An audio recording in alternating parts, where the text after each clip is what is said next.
ನಾನು ಬರೆದಿರುವ ಕಥೆಯನ್ನು ಪೂರ್ತಿಯಾಗಿ ಓದಿ ಕತೆ ಕೇಳುವ ಮುನ್ನ ಸಬ್ಸ್ಕ್ರೈಬ್ ಮಾಡಿ. ಭೂಮಿ ಮೇಲೆ ಗಂಡು ಹೆಣ್ಣು ಆಗಿ ಹುಟ್ಟಿದ ಮೇಲೆ ಯಾರು ಯಾರ ಪತ್ನಿಯಾಗಿರಬೇಕು, ಯಾರು ಯಾರ ಪತಿಯಾಗಿರಬೇಕು ಅಂತ ಮೇಲೆ ಇರೋ ಭಗವಂತ ಬರೆದಿರುತ್ತಾರೆ. ಅದನ್ನ ತಪ್ಪಿಸೋಕೆ ಯಾರಿಂದಲೂ ಸಾಧ್ಯವಿಲ್ಲ. ಈ ಜಗತ್ತಲ್ಲಿ ಪ್ರೀತಿ ಕುರುಡು ಅಂತ ಈ ಸಮಾಜದಲ್ಲಿ ಜನಗಳು ಹೇಳಿರುವುದನ್ನು ನಾನು ಕೇಳಿದ್ದೀನಿ. ಆದರೆ ನಾನು ಮಾಡಿರುವ ಪ್ರೀತಿ ನಿಜವಾಗಿಯೂ ಕುರುಡು.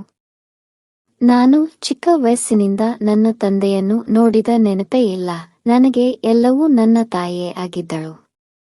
ಅಮ್ಮ, ನಮ್ಮಪ್ಪ ಯಾರಮ್ಮ, ಅವರು ಎಲ್ಲಿದ್ದಾರೆ ಅಂತ ನಾನು ಕೇಳಿದಾಗಲೆಲ್ಲ ಅಮ್ಮ ಆಕಾಶದಲ್ಲಿರುವ ಚಂದ್ರನನ್ನು ತೋರಿಸಿ ಅವರೇ ನಿನ್ನ ಅಪ್ಪ ಅನ್ನುತ್ತಿದ್ದರು.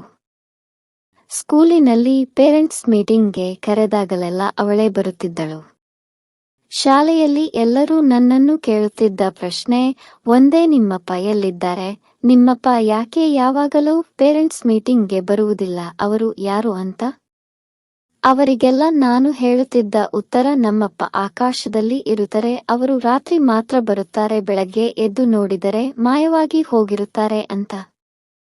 ನನ್ನನ್ನು ಪ್ರಶ್ನಿಸಿದ ಕೆಲವರು ನನ್ನ ಈ ಮಾತನ್ನು ಕೇಳಿ ಕಣ್ಣೀರು ಹಾಕುತ್ತಿದ್ದರು. ನಾನು ಚಿಕ್ಕ ವಯಸ್ಸಿನಿಂದನೂ ನನ್ನ ಮನಸ್ಸಿಗೆ ಖುಷಿಯಾದಾಗ ನೋವಾದಾಗ ನಾನು ರಾತ್ರಿ ಸಮಯ ಮನೆಯ ಆಚೆ ನಿಂತು ಆಕಾಶದಲ್ಲಿರುವ ಚಂದ್ರನನ್ನು ನೋಡಿಕೊಂಡು ಮಾತನಾಡುತ್ತಿದ್ದೆ. ಈಗಲೂ ಕೂಡ ಅದನ್ನೇ ಮಾಡುತ್ತಿರುವೆ, ಆದರೆ ಮನೆ ಆಚೆ ನಿಂತಲ್ಲ, ವುಮೆನ್ಸ್ ಹಾಸ್ಟೆಲ್ ಟೆರೇಸ್ ಮೇಲೆ ನಿಂತು. ಹೌದು, ನಾನು ನನ್ನ ಡಿಗ್ರಿ ವಿದ್ಯಾಭ್ಯಾಸವನ್ನು ಮುಗಿಸಿ ಅಭಿಯಂತ್ರಿಕೆ ಓದಲು ಬೆಂಗಳೂರಿಗೆ ಬಂದಿರುವೆ. ಒಂದು ಚಿಕ್ಕ ಹಳ್ಳಿಯಲ್ಲಿ ಓದಿದ ನಾನು ಈಗ ಇಷ್ಟು ದೊಡ್ಡ ಊರಿನಲ್ಲಿ ವಿದ್ಯಾಭ್ಯಾಸ ಮಾಡಲು ಬಂದಿದ್ದೆ. ನನಗೆ ಇಲ್ಲಿಯ ಜನರ ತರ ನಾಜೂಕನಿಂದ ಇರುವುದು ಗೊತ್ತಿರಲಿಲ್ಲ. ನಾನು ಹಳ್ಳಿಯಲ್ಲಿ ಯಾವ ರೀತಿ ಬಟ್ಟೆಗಳನ್ನು ಧರಿಸುತ್ತಿದ್ದೇನೆ ಅದೇ ರೀತಿ ಬಟ್ಟೆಗಳನ್ನು ಧರಿಸುತ್ತಿದ್ದೆ. ಹಳ್ಳಿಯ ಭಾಷೆ ಹೇಗಿರುತ್ತೆ ಅಂತ ನಾನು ಹೇಳೋದೇನು ಬೇಕಾಗಿಲ್ಲ, ಅದು ನಿಮಗೆ ಗೊತ್ತಿರುತ್ತೆ. ನಾನು ಅದೇ ರೀತಿ ಎಲ್ಲರ ಜೊತೆನೂ ಮಾತನಾಡುತ್ತಿದ್ದೆ. ನಾನಿರುವ ಹಾಸ್ಟೆಲ್ನಲ್ಲಿ ಯಾರು ಒಳ್ಳೆಯವರು ಯಾರು ಕೆಟ್ಟವರು ಎಂದು ಮೊದಮೊದಲು ನನಗೆ ಅರ್ಥವಾಗಲಿಲ್ಲ, ಆದರೆ ಎಲ್ಲವೂ ಅರ್ಥ ಆಯಿತು. ಇಲ್ಲಿ ಹೆಣ್ಣು ಮಕ್ಕಳು ಹಾಕುತ್ತಿರುವ ಬಟ್ಟೆಗಳನ್ನು ನೋಡಿದರೆ ನನಗೆ ಒಂದು ರೀತಿ ಮುಜುಗರ ಆಗುತ್ತಿತ್ತು. ನಾನು ನನ್ನ ಪಾಡಿಗೆ ನನ್ನ ಕಾಲೇಜ್ ಆಯ್ತು ಹಾಗೂ ಹಾಸ್ಟೆಲ್ ಆಯ್ತು ಅಂತ ಇದ್ದೆ. ಯಾರೂ ಕೂಡ ನನ್ನನ್ನು ಅಷ್ಟಾಗಿ ಮಾತನಾಡಿಸುತ್ತಿರಲಿಲ್ಲ. ಹಾಗಾಗಿ ನಾನು ದಿನ ರಾತ್ರಿ ಹಾಸ್ಟೆಲ್ ಟೆರೇಸ್ ಮೇಲೆ ಹೋಗಿ ನನ್ನ ಅಪ್ಪನ ಜೊತೆ ಮಾತನಾಡುತ್ತಿದ್ದೆ. ಕೆಲವರು ನನ್ನನ್ನು ನೋಡಿ ಇವಳು ಯಾರೋ ಶ್ರೀ ಇರಬಹುದು, ಆಕಾಶವನ್ನು ನೋಡಿ ಒಬ್ಬೊಬ್ಬಳೆ ಮಾತನಾಡುತ್ತಿದ್ದಾಳೆ ಅನ್ನುತ್ತಿದ್ದರು. ನಾನು ಅವರ ಮಾತುಗಳಿಗೆ ಯೋಚಿಸುತ್ತಿರಲಿಲ್ಲ. ಒಂದು ದಿನ ನಮ್ಮ ಕಾಲೇಜಿನಲ್ಲಿ ಯಾವುದೋ ಒಂದು ಕಾರ್ಯಕ್ರಮ ಇತ್ತು. ನಾನು ಆ ಕಾರ್ಯಕ್ರಮದಲ್ಲಿ ಕೆಂಪು ಚೂಡಿದಾರ್ ಧರಿಸಿ ತಲೆಗೆ ಒಂದು ಕೆಂಪು ಗುಲಾಬಿ ಹೂ ಮುಡಿದು ಕುಳಿತಿದ್ದೆ. ಕಾರ್ಯಕ್ರಮ ನಡೆಯುವ ಮಧ್ಯದಲ್ಲಿ ಒಬ್ಬ ಹುಡುಗ ಒಳಗೆ ಬಂದನು. ಅವನು ಬಂದ ಕೂಡಲೇ ನನ್ನನ್ನೇ ನೋಡುತ್ತಾ ಇದ್ದನು. ನಾನು ಕೂಡ ಅವನನ್ನೇ ನೋಡುತ್ತಿದ್ದೆ. ಅವನು ಕಾರ್ಯಕ್ರಮ ಮುಗಿದ ಮೇಲೆ ನನ್ನ ಬಳಿ ಬಂದು, ನಿಮ್ಮ ಹೆಸರೇನು? ನನ್ನ ಹೆಸರು ಅನನ್ಯ. ನಿಮ್ಮ ಹೆಸರೇನು? ನನ್ನ ಹೆಸರು ಆನಂದ್. ನಾನು ಬೇರೆ ಕಾಲೇಜಿನಲ್ಲಿ ವಿದ್ಯಾಭ್ಯಾಸ ಮಾಡುತ್ತಿದ್ದೆ, ಆದರೆ ಅಲ್ಲಿ ಸರಿಯಾದ ವಿದ್ಯಾಭ್ಯಾಸ ನೀಡುತ್ತಿರಲಿಲ್ಲ. ಹಾಗಾಗಿ ನಾನು ಈ ಕಾಲೇಜಿಗೆ ಸೇರಿಕೊಂಡೆ. ಇಲ್ಲಿ ಎಲ್ಲವೂ ಹೇಳಿಕೊಡುತ್ತಾರೆ ಅಲ್ವಾ ಅಂದನು. ಹೌದು, ಇಲ್ಲಿ ಪರವಾಗಿಲ್ಲ, ಹೇಳಿಕೊಡುತ್ತಾರೆ ಅಂದೆ. ನೀವು ಯಾವ ಊರಿನವರು? ನಮ್ಮದು ಚಾಮರಾಜನಗರದ ಒಂದು ಚಿಕ್ಕ ಹಳ್ಳಿ. ನೀವು ಅಂದೆ. ನಾನು ಇದೇ ಊರಿನವನು. ನನ್ನ ಅಮ್ಮ ಮನೆಯಲ್ಲಿ ಇರುತ್ತಾರೆ, ನನ್ನ ತಂದೆ ದುಬೈಯಲ್ಲಿ ಕೆಲಸ ಮಾಡುತ್ತಾರೆ. ಅವರು ಮನೆಗೆ ಬರುವುದು ವರ್ಷಕ್ಕೆ ಒಂದು ಬಾರಿ ಅಷ್ಟೇ. ನಿಮ್ಮ ಅಪ್ಪ ಅಮ್ಮ? ನಮ್ಮ ಅಮ್ಮ ಊರಿನಲ್ಲಿದ್ದಾರೆ. ನಮ್ಮಪ್ಪ ರಾತ್ರಿ ಆಕಾಶದಲ್ಲಿ ಬರುತ್ತಾರೆ, ಬೆಳಗ್ಗೆ ಹೊರಟು ಹೋಗುತ್ತಾರೆ. ಅರ್ಥ ಆಗ್ಲಿಲ್ಲ ಅಂದನು. ನನಗೆ ಅರ್ಥ ಇಲ್ಲ. ಸಾರಿ ಅನನ್ಯ, ಇಲ್ಲಿ ಸಂಬಂಧಿಕರ ಮನೆಯಲ್ಲಿ ಉಳಿದುಕೊಂಡಿದ್ದೀರಾ? ಸಂಬಂಧಗಳ ಬೆಲೆನೇ ಗೊತ್ತಿಲ್ಲದ ಈ ಜಗತ್ತಿನಲ್ಲಿ ನನಗೆ ಯಾರು ಸಂಬಂಧಿಕರೂ ಇಲ್ಲ. ನನಗೆ ಬಂಧು ಬಳಗ, ಅಪ್ಪ ಎಲ್ಲವೂ ನನ್ನ ಅಮ್ಮ ಅಷ್ಟೇ. ನೀವು ತುಂಬಾ ಚೆನ್ನಾಗಿ ಮಾತಾಡ್ತೀರಾ ಅನನ್ಯ ಅಂದನು. ನಾನು ಅವನು ದಿನ ಕಾಲೇಜಿನಲ್ಲಿ ಮಾತನಾಡುತ್ತಿದ್ದೆವು, ಎಲ್ಲಾ ಕಡೆ ಓಡಾಡುತ್ತಿದ್ದವು. ಒಂದು ದಿನ ಕ್ಯಾಂಟೀನ್ನಲ್ಲಿ ನಾನು ಅವನು ಕುಳಿತಿದ್ದೆವು. ಆಗ ಒಂದು ಹುಡುಗಿ ಆನಂದ್ ಬಳಿ ಬಂದು ಅವನಿಗೆ ಪ್ರಪೋಸ್ ಮಾಡಿದಳು. ಆಗ ಅವನು, ನಾನು ಆಲ್ರೆಡಿ ಒಬ್ಬಳ ಹುಡುಗಿಯನ್ನು ಪ್ರೀತಿಸುತ್ತಿದ್ದೇನೆ ಅಂದನು. ಆಗ ಆ ಹುಡುಗಿ ನನ್ನ ಕಡೆ ನೋಡಿ ಕೋಪದಿಂದ ಹೊರಟು ಹೋದಳು. ನಾನು ಅವನಿಗೆ ಕೇಳಿದೆ, ಆ ಹುಡುಗಿ ನೋಡಲು ಚೆನ್ನಾಗಿ ಇದರಲ್ಲ, ಯಾಕೆ ಅವಳನ್ನು ಒಪ್ಪಿಕೊಳ್ಳಲಿಲ್ಲ ನೀನು ಅಂದೆ. ನನ್ನ ಮನಸ್ಸಿನಲ್ಲಿ ಈಗಾಗಲೇ ಒಂದು ಹುಡುಗಿ ಇದ್ದಾರೆ, ಇನ್ನೊಂದು ಹುಡುಗಿಗೆ ಅಲ್ಲಿ ಜಾಗವಿಲ್ಲ ಅಂದನು. ಯಾರು ಆ ಹುಡುಗಿ? ನಾನು ನೋಡೇ ಇಲ್ಲ, ಸಮಯ ಬಂದಾಗ ನಿನಗೆ ಗೊತ್ತಾಗುತ್ತೆ. ಸರಿ ಆಯ್ತು ನಡಿ, ಕ್ಲಾಸ್ಗೆ ಟೈಮ್ ಆಯ್ತು ಅಂದೆ. ನನ್ನ ಅವನ ಪರಿಚಯ ಎಲ್ಲಿವರೆಗೂ ಬಂತು ಅಂದರೆ, ಒಂದು ದಿನ ಅವನು ಅವರ ಮನೆಗೆ ಕರೆದುಕೊಂಡು ಹೋಗಿ ಅವರ ಅಮ್ಮನಿಗೆ ನನ್ನನ್ನು ಅಮ್ಮ ಇವಳೇ ನಮ್ಮ ಮನೆ ಸೊಸೆ ಅಂತ ಹೇಳಿ ಅವರ ಮನೆಯ ಬಾಲ್ಕನಿಗೆ ಹೊರಟು ಹೋದನು. ಅವರಮ್ಮ ನೀನೇ ನಮ್ಮ ಅವನ ಇಷ್ಟಪಡುತ್ತಿರುವ ಹುಡುಗಿ, ಅವನ ನಿನ್ನನ್ನು ಯಾಕೆ ಇಷ್ಟೊಂದು ಇಷ್ಟಪಡುತ್ತಿದ್ದಾನೆ ಅಂತ ನನಗೆ ಇವಾಗ ಅರ್ಥ ಆಯ್ತು. ನೀನು ಎಷ್ಟು ಮುದ್ದಾಗಿದ್ರೆ ಯಾವ ಹುಡುಗ ತಾನೇ ಇಷ್ಟಪಡದೆ ಇರ್ತಾನೆ ಹೇಳು. ಅಯ್ಯೋ ನೀನು, ಅವನು ರೂಮಿನಲ್ಲಿ ಇದ್ದಾನೆ, ಅವನ ಜೊತೆ ಮಾತನಾಡುತ್ತಿರು, ನಾನು ಕಾಫಿ ಮಾಡ್ಕೊಂಡು ಬರ್ತೀನಿ ಎಂದರು. ಸರಿ ಅಮ್ಮ ಆಯ್ತು. ನಾನು ಅವನ ರೂಮಿಗೆ ಹೋದೆ. ಅವನ ರೂಮಿನ ತುಂಬಾ ಬರೀ ನನ್ನ ಚಿತ್ರಗಳೇ ತುಂಬಿದ್ದವು. ಅವನು ಅವನ ಕೈಯಲ್ಲಿ ಒಂದು ಹೂವಿನ ಗಿಡವನ್ನು ಹಿಡಿದು, ನಾನು ನಿನ್ನನ್ನು ಪ್ರೀತಿಸುತ್ತಿದ್ದೇನೆ, ಮದುವೆ ಮಾಡಿಕೊಳ್ಳುತ್ತೇನೆ, ನೀನು ಪ್ರೀತಿಸಿದ ಹುಡುಗಿ ನಾನ, ನಿನ್ನ ಮನಸ್ಸಿನಲ್ಲಿ ಇದ್ದಿದ್ದ ಹುಡುಗಿ ನಾನು, ಕಾಲೇಜಿನಲ್ಲಿ ಅಷ್ಟು ಚೆನ್ನಾಗಿರೋ ಹುಡುಗಿ ಇರುವಾಗ ನನ್ನನ್ನೇ ಯಾಕೆ ನಿನ್ನ ಇಷ್ಟಪಟ್ಟೆ? ಅವರ್ಯಾರು ನಿನ್ನ ತರ ನನ್ನನ್ನು ಆಕರ್ಷಿಸಲಿಲ್ಲ. ನಿನ್ನನ್ನು ನೋಡಿದ ಮೊದಲ ದಿನವೇ ನನಗೆ ನಿನ್ನ ಮೇಲೆ ಪ್ರೀತಿ ಹುಟ್ಟಿತು. ನಾನು ನಿನ್ನನ್ನು ಜೀವನದಲ್ಲಿ ತುಂಬಾ ಚೆನ್ನಾಗಿ ನೋಡಿಕೊಳ್ಳುತ್ತೇನೆ. ನಿನ್ನನ್ನು ನಾನು ಮದುವೆಯಾಗಲು ನಮ್ಮ ಅಮ್ಮ ಅಪ್ಪ ನಮ್ಮ ಮನೆಯವರು ಕೂಡ ಒಪ್ಪಿದ್ದಾರೆ. ಇನ್ನು ನೀನು ನನಗೆ ಒಪ್ಪಿಗೆ ಕೊಡಬೇಕು ಅಷ್ಟೇ.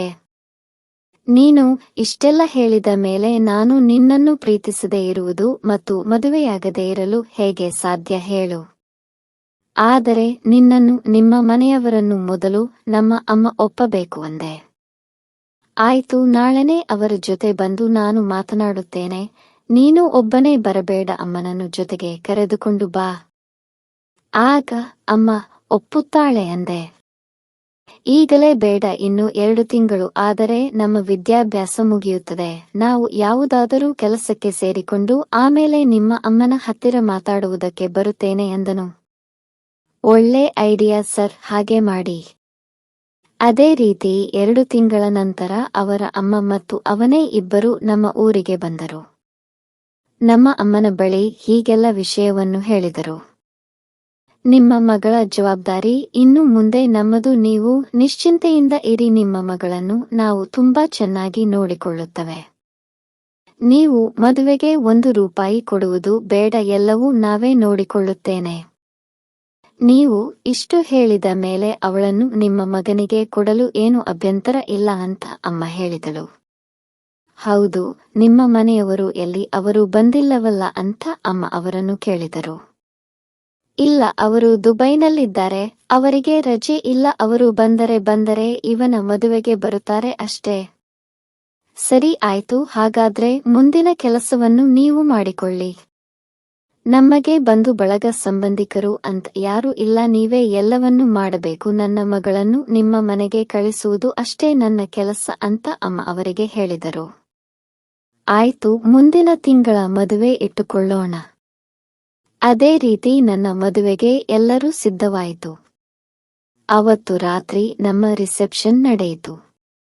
ರಿಸೆಪ್ಷನ್ ಮುಗಿಯಲು 11 ಆಯ್ತು. ನನ್ನ ಅಮ್ಮ ಚೌಟ್ರಿ ಎಲ್ಲೂ ಕಾಣಿಸಲಿಲ್ಲ. ನಾನವರನ್ನು ಹುಡುಕಿಕೊಂಡು ಟೆರೇಸ್ ಮೇಲೆ ಹೋದೆ. ಅಲ್ಲಿ ಅಮ್ಮ ಯಾವುದೋ ವ್ಯಕ್ತಿಯ ಜೊತೆ ಮಾತನಾಡುತ್ತಿದ್ದರು. ನನಗೆ ಆಶ್ಚರ್ಯವಾಯಿತು. ಯಾರ ಬಳಿಯೂ ಮಾತನಾಡದೆ ನನ್ನ ಅಮ್ಮ ಆ ವ್ಯಕ್ತಿಯ ಬಳಿ ಏನು ಮಾತನಾಡುತ್ತಿರುವುದು ಎಂಬ ಕುತೂಹಲ ನನ್ನಲ್ಲಿ ಮೂಡಿತು. ಆಗ ನಾನು ಬಚ್ಚಿಟ್ಟುಕೊಂಡು ಅವರು ಏನು ಮಾತನಾಡುತ್ತಿರಬಹುದು ಎಂದು ಕೇಳಿಸಿಕೊಳ್ಳುತ್ತಿದ್ದೆ. ಅಮ್ಮ ಅವರನ್ನು, ನೀವು ಏನು ಇಲ್ಲಿ ಬಂದಿದ್ದೀರಾ? ಎಷ್ಟು ವರ್ಷಗಳು ಆಯ್ತು ನಿಮ್ಮನ್ನು ನೋಡಿ ಅಂದರು. ನಾನು ನಿನ್ನನ್ನು ಮತ್ತೆ ನೋಡುತ್ತೇನೆ ಅಂತ ಅಂದುಕೊಂಡಿರಲಿಲ್ಲ. ನಾನು ಹಳ್ಳಿಯಿಂದ ಸಿಟಿಗೆ ಬಂದ ಮೇಲೆ ನನಗೆ ಒಂದು ಶ್ರೀಮಂತ ಹುಡುಗಿಯ ಪರಿಚಯವಾಯಿತು. ಅವಳು ನನ್ನನ್ನು ತುಂಬಾ ಪ್ರೀತಿಸಲು ಶುರು ಮಾಡಿದಳು. ಹಾಗಾಗಿ ನಾನು ಅವಳನ್ನೇ ಮದುವೆಯಾಗಬೇಕಾಯಿತು. ಅದೆಲ್ಲ ಬಿಡು, ನೀನು ಇಲ್ಲಿ ಹೇಗೆ ಅಂತ ವ್ಯಕ್ತಿ ಕೇಳಿದರು. ಇದು ನನ್ನ ಮಗಳ ಮದುವೆ ಎಂದರೆ ನಮ್ಮಿಬ್ಬರ ಮಗಳ ಮದುವೆ. ನಾನು ಅನನ್ಯ ಅವರ ತಾಯಿ. ಅನನ್ಯ ನಿನ್ನ ಮಗಳ, ನಾನು ಆನಂದ ತಂದೆ. ಇದೆಂಥ ಪರಿಸ್ಥಿತಿ ಬಂತು ನಮಗೆ? ಆನಂದ್ ನಿಮ್ಮ ಮಗನ? ಹಾಗಾದ್ರೆ ಆನಂದ ಸಂಬಂಧದಲ್ಲಿ ಅನನ್ಯಾಗೆ ಅಣ್ಣ ಆಗುತ್ತಾನೆ. ಅವರ ಮಾತುಗಳನ್ನು ಕೇಳಿ ನನ್ನ ಕಣ್ಣಲ್ಲಿ ನೀರು ಬರಲು ಶುರು ಆಯ್ತು. ಆಗ ಅಮ್ಮ, ಅಯ್ಯೋ, ಈ ಮದುವೆಯಾಗಬಾರದು, ಆನಂದಿಗೆ ಎಲ್ಲವನ್ನೂ ಹೇಳುತ್ತೇನೆ ಅಂದಳು. ಆಗ ವ್ಯಕ್ತಿ, ಬೇಡ, ಅವರಿಬ್ಬರು ಪ್ರೀತಿಸಿ ಮದುವೆಯಾಗುತ್ತಿದ್ದಾರೆ. ಹೇಗಿದ್ದರೂ ಅವರಿಬ್ಬರ ಸಂಬಂಧವೇನು ಅಂತ ಅವರಿಗೆ ತಿಳಿದಿಲ್ಲ. ಮದುವೆಯಾಗಲಿ ಬಿಡು, ಏನೂ ಆಗುವುದಿಲ್ಲ ಅಂದರು. ಆಗ ನಾನು, ಅದು ಈ ಜನ್ಮದಲ್ಲಿ ಸಾಧ್ಯವಾಗುವುದಿಲ್ಲ ಸರ್. ಗಂಡ ಹೆಂಡತಿ, ಅಜ್ಜಿ ತಾತ, ಅಣ್ಣ ತಮ್ಮ, ತಂಗಿ, ಅತ್ತೆ ಮಾವ, ಈ ಎಲ್ಲಾ ಸಂಬಂಧಗಳ ಬೆಲೆ ನಿಮಗೆ ಗೊತ್ತಿಲ್ಲದಿರಬಹುದು. ಆದರೆ ಅದರ ಬೆಲೆ ಸಂಬಂಧಗಳು, ಸಂಬಂಧಿಕರು ಇಲ್ಲದವರಿಗೆ ಮಾತ್ರ ಗೊತ್ತು. ಸದ್ಯ ಈ ವಿಷಯ ಈಗ ಗೊತ್ತಾಗಿದ್ದು ನಮ್ಮ ಪುಣ್ಯ. ನಾಳೆ ಆನಂದ್ ನನಗೆ ತಾಳಿ ಕಟ್ಟ ಮೇಲೆ ಈ ವಿಷಯ ಗೊತ್ತಾಗಿದ್ರೆ ತುಂಬಾ ಕಷ್ಟ ಆಗುತ್ತಿತ್ತು. ಹಾಗಲ್ಲ, ಆಗಲ್ಲ ಅಮ್ಮ, ನನ್ನ ಮಾತು ಕೇಳುವ ಅನನ್ಯ ಅಂತ ಆ ವ್ಯಕ್ತಿ ಹೇಳಿದರು. ನೋಡಿ, ನೀವೇನು ಹೇಳಬೇಡ, ಈಗ ನೀವು ನಮಗೆ ಮಾಡಿರುವುದು ಸಾಕು. ಆನಂದ್ಗೆ ನಾಳೆ ಬೆಳಗ್ಗೆ ಅನನ್ಯ ಬೇರೆಯವರ ಜೊತೆ ಓಡಿ ಹೋಗಿದ್ದಾಳೆ ಅಂತ ಹೇಳಿ. ಹಾಗೆ ಇನ್ನೊಂದು ಮಾತು, ಆನಂದ ನಿಮ್ಮ ಹಾಗೆ ಅಲ್ಲ, ಅವನು ತುಂಬಾ ಒಳ್ಳೆಯ ಹುಡುಗ, ಅವನಿಗೆ ಯಾವುದಾದರೂ ಒಳ್ಳೆ ಹುಡುಗಿಯನ್ನು ನೋಡಿ ಮದುವೆ ಮಾಡಿ ಅಂತ ಹೇಳಿ. ನಾನು ನನ್ನ ಅಮ್ಮನನ್ನು ಕರೆದುಕೊಂಡು ಹೊರಟು ಹೋದೆ. ಕಡೆಗೆ ಆನಂದ್ನ ದೃಷ್ಟಿಯಲ್ಲಿ ನಾನು ಕೆಟ್ಟವಳಾದೆ.